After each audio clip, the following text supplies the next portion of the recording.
para falar a respeito deste assunto e também liberação de recursos, porque há uma forte preocupação ainda com produtores, principalmente em relação a recursos com juros controlados e juros livres no Brasil. Principalmente aquele produtor que teve quebra no sul do Brasil, hoje ainda vou falar dessas quebras, mas eu vou conversar agora com o Bernardo Fabiani para falar a respeito do balanço dessa utilização de recursos que foi apresentada pelo Ministério da Agricultura, pelo governo federal. Bernardo, obrigado pela participação. Como que você avalia essa tomada de crédito na campanha 2021-2022, os recursos que foram colocados à disposição? Boa tarde. Boa tarde. Os recursos colocados à disposição, eles foram calculados com base na taxa de juros daquele momento. Então, como que funciona? É reservado um montante para a equalização da taxa de juros e os bancos, eles concedem o crédito àquele custo subsidiado, ou seja, aquele custo pré-fixado, por exemplo, 7% ao ano na safra passada, para alguns segmentos de produtores.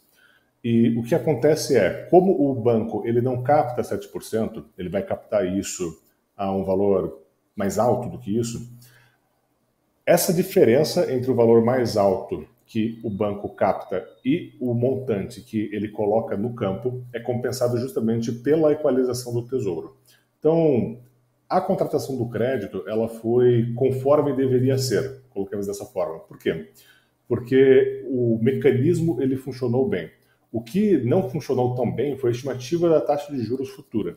Então, o produtor, ele de fato, o produtor que depende muito do subsídio, ele ficou desassistido pela quantidade total que aquele montante que o Tesouro reservou conseguiu subsidiar do crédito. Bernardo, só para esclarecer, essa falta de cobertura, né, o produtor que acabou não sendo atendido, ele não foi atendido por alguns critérios que foram colocados ou esse crédito disponível não atendia às suas necessidades? O crédito disponível ele foi menor do que o governo acreditou que seria. Então, é como se você tivesse um pote para compensar, um pote de areia para compensar um buraco. É justamente isso que o governo faz, ele reserva uma certa quantidade de recursos e deixa isso disponível para compensar a diferença entre a taxa de juros do mercado e a taxa de juros subsidiada. O problema foi que, embora a taxa de juros subsidiada naturalmente tenha ficado fixada, a taxa de juros de mercado, como todo mundo está vendo agora, principalmente o produtor que agora está tendo que ir ao mercado para conseguir captar recursos, a taxa de juros de mercado subiu muito mais rápido do que todos acreditavam naquela época em que o plano safra anterior foi desenhado. Então não foi uma questão de critério, né? O produtor foi excluído por algum critério de crédito, alguma coisa assim. Não foi um critério ambiental, não foi nada particular para aquele produtor. Foi um cenário macroeconômico que levou aqueles recursos que estavam disponibilizados para compensar a taxa de juros e levar isso como crédito subsidiado, acabou muito rápido.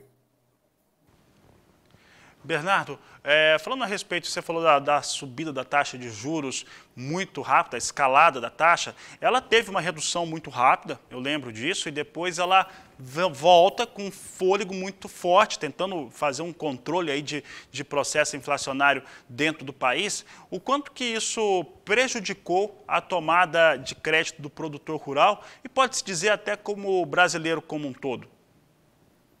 Muito importante diferenciar o agro do brasileiro como um todo. Por quê?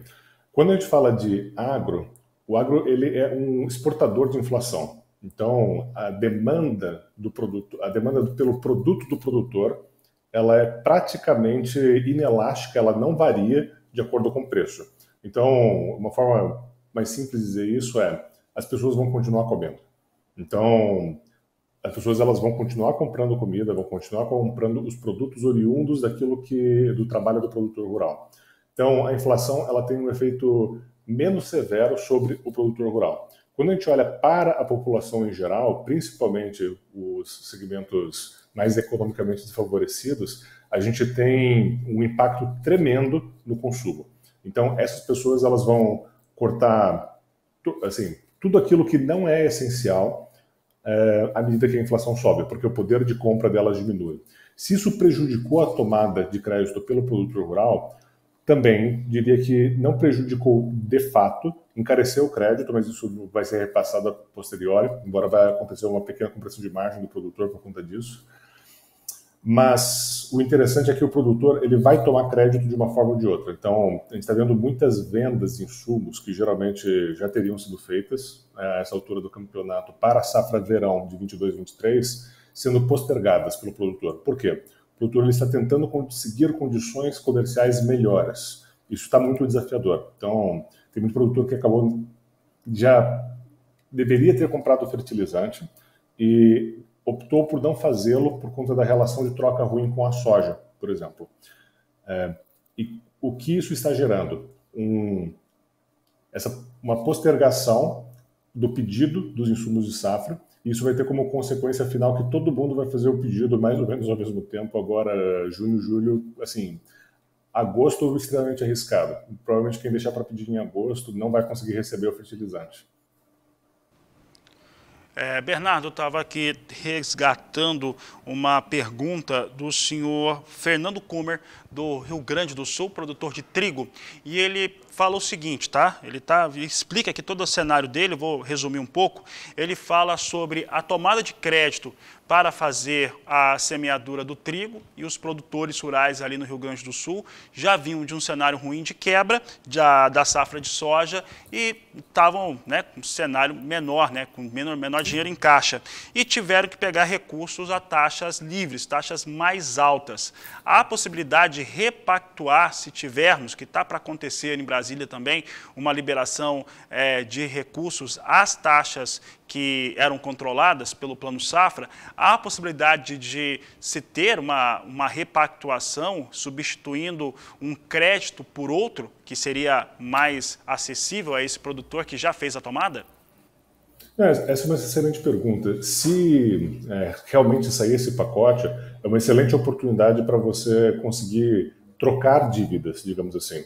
Então, de fato, você, por exemplo, pode ter tomado recursos livres a um custo mais elevado, com uma certa frequência de pagamento. Então, se, por exemplo, você vai ter que pagar só uma vez no final da safra, ou se é um crédito mais longo que você vai pagar paulatinamente ao longo do tempo, isso vai impactar naturalmente na forma como você deveria lidar com a situação.